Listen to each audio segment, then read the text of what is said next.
Opinions and ideas expressed in the following Moraine Valley Broadcast Channel recording are those of its creators and do not represent the views of Moraine Valley Community College. Hey everyone, hello. Welcome back to Student Talk Network. This is episode 3. My name is Lauren Payton. I'm Abby Anderson. I'm Alex Orzak. I'm Asher Ziegler. And on our last episode, we were discussing discourse, which is basically the written or spoken communication or a debate about something. You can either speak or write authoritatively about a topic, or it's like a speech, just like any type of written or research about a certain type of topic. Basically any kind of point of view from any particular group. So today we're going to continue the conversation about discourse and break it down into the types of discourse around obesity. The types of discourse we studied were the food industry, political and popular discourse, and also academic discourse. And we'll start by hearing Alex's research. Okay, so the food industry is one particular type of discourse that I'm going to be talking about, and those include companies such as Kellogg's, Kraft, Coca-Cola, or Pepsi. I found that one study tied to the food industry that tries to discredit sugar guidelines was published by authors who had ties to the food industry. It says that they claimed that warnings to cut sugar are weak and cannot be trusted. These very authors had soon received criticism for their publishings, though. Well, I'm not really surprised about that because, they're being paid to talk about something that they don't even know about. So, right. If they're just gonna... It's not really their real opinion about it. It's just what they... It's like they're getting paid, so they don't really care. They don't care what they say about it. Another thing the article said was the food companies were allied with the scientists since the 1960s. And, that goes all the way back to the tobacco industry when...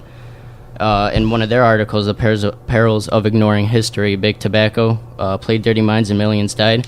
They said that the tobacco industry had a playbook, a script that emphasized personal responsibility, paying scientists who delivered research that instilled doubt, criticizing the junk science that food harms associated with smoking, which, you can just take out smoking and put in, food, because that's exactly what the food industry was doing. Millions of people paid the price, same with today, except the food industry's plan was that it was all personal responsibility, so who cares what you're eating, how many calories you're intaking, sugar, yeah, exactly. Vilify critics with totalitarian language, characterizing them as the food police, leaders of a nanny state, and even food fascists, trying to control basically just, again, everything you're doing. And again, they emphasize the physical activity over diet. So the food industry is really just trying to take every other type of discourse and turn them against each other just to make themselves look the best. Exactly. Put the blame on other people so that it steers the blame away from them. Okay, and then so I had political discourse. What I've learned from my research is that the food industry employs people who are professional liars that profit off of their fabrications and deceptions made to the public. And according to the same article that Alex did, The Perils of Ignoring History, the food industry consists of massive agribusiness, food sellers, and restaurants. These are Midland, PepsiCo, and definitely McDonald's. All of these are represented by lobbyists and trade organizations that represent the food industry as a positive and progressive industry that strives for the good of the, quote, public's health, when in reality they support the food industry's profits by stating positive remarks or remarks that actually steer away from logical evidence pointing the finger towards the food industry. Yeah. Instead of, they'll say, it's your responsibility to exercise and all that other stuff instead of looking at who's really to blame. Yeah, exactly. And articles that are being posted, like the tobacco one and the sugar one and even the candy one, all the articles are just from these nonprofit organizations, which that's interesting. These organizations who are being funded by these big companies like Kellogg's and everything like that, they aren't... They just have an agenda all their own. Right. You know what I mean? They have a bias all their own, just like we talked about in class. The bias and the interest, what's it called? The different interest. So as well as persuading lawmakers to make laws that is for the food industry and their sales. So the food industry tries to get on the side of the lawmakers and the political people to benefit their sales. And they have a huge amount of clout which benefits them by, again, making less regulation laws against them, promoting their products and helping in marketing, and pushing to avoid those deep-rooted questions that point the blame of obesity onto them. Yeah, and it sucks that they're doing that because, I mean, these people that, like, all these articles are being published are making their way to the public, and no one knows if it's like they all assume that it's real because, I mean, it's all these scientists and all these PhD doctors, but they don't know the research behind it. So when they're reading about, like, oh, it's all personal responsibility, I mean, that's the discourse that the public has. I mean, it's all against you, and they had some very vulgar terms for obese people, like they were lazy, they felt entitlement over them, they were unkept, unintelligent. I just amazes me that people not only like have the like confidence and the urge to say that to people, but it's based off of completely false information. Exactly. And then so now we talk about popular discourse. Popular discourse is what other people view obesity and how they think of what obesity is. For example, in Nicole Arbour's video, Dear Fat People, she showed her strong opinion about people with obesity. She blamed the people that it's their fault they're obese and not exercising enough. She says that she's trying to help obese people by yelling at them and controlling of what they should eat. I disagree on Nicole's view that telling obese people to lose weight actually helps because, as recent research has shown, science confirmed that fat shaming just makes things worse.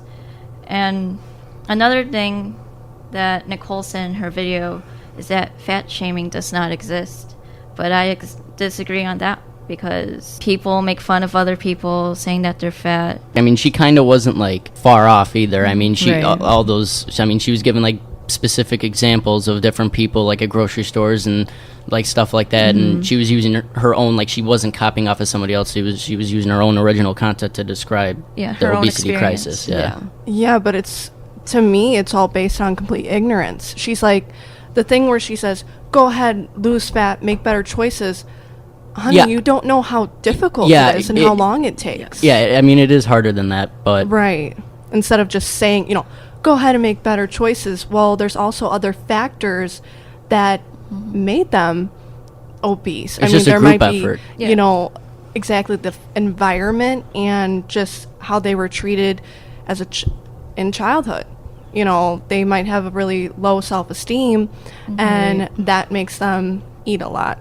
Another example of popular discourse are the images people relate to obesity, like how they associate fast food, laziness, lack of exercise or motivation, that they're unsuccessful, lack of intelligence, and unattractiveness. On The Weight of the Nation, Stigma, the human cost of obesity, obese people were being interviewed on what it's like to be obese and what it's like to receive comments about their weight. The majority of the interviewees claimed that they were being made fun of because of their weight. Their parents said negative comments about how they looked, and strangers took items out of their shopping cart saying that they don't need that. Even doctors, more than half, described their overweight or obese patients as ugly or awkward. What I find funny is that, like, I never experienced that firsthand. Like, if I saw that, I'd definitely say that to somebody.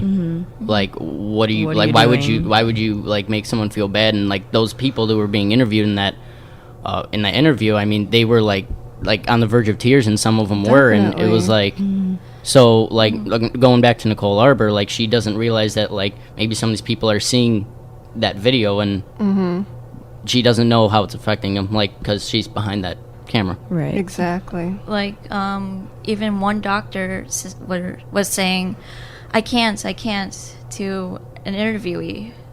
Okay, so I had academic discourse with the obesity crisis, and there are multiple different things to consider when looking at academic discourse. When looking at academic research, one must understand that they're looking at articles or studies from medical professionals. So, like, they have either a degree or something like that to back up their studies.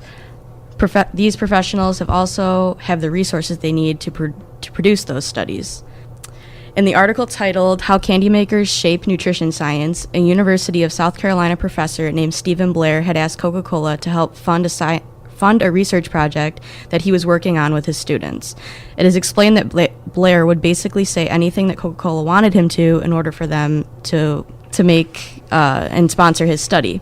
Basically, if a medical health professional says anything to the public, they just want to take down that study in order for their sales to boost up, kind of like what Lauren said. They just want to do anything they can to boost up their sales, no matter, even if it's a professional, a health professional, they just don't care about it. They just want to make themselves look better and have their sales go up and have more people trust their products and buy their products all the time.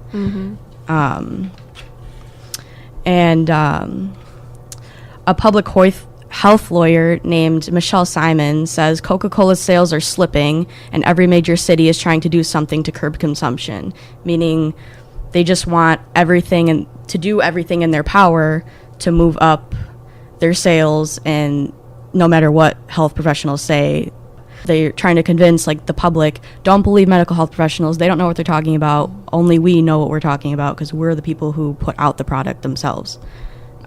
Which, I mean, it's kind of tough because they're not the ones who went to school for it. Right. So, And they just want to make money. That's all they worry about is the money, and that's all they want to push against the people is the money. Well, okay, that's all the time we have for today.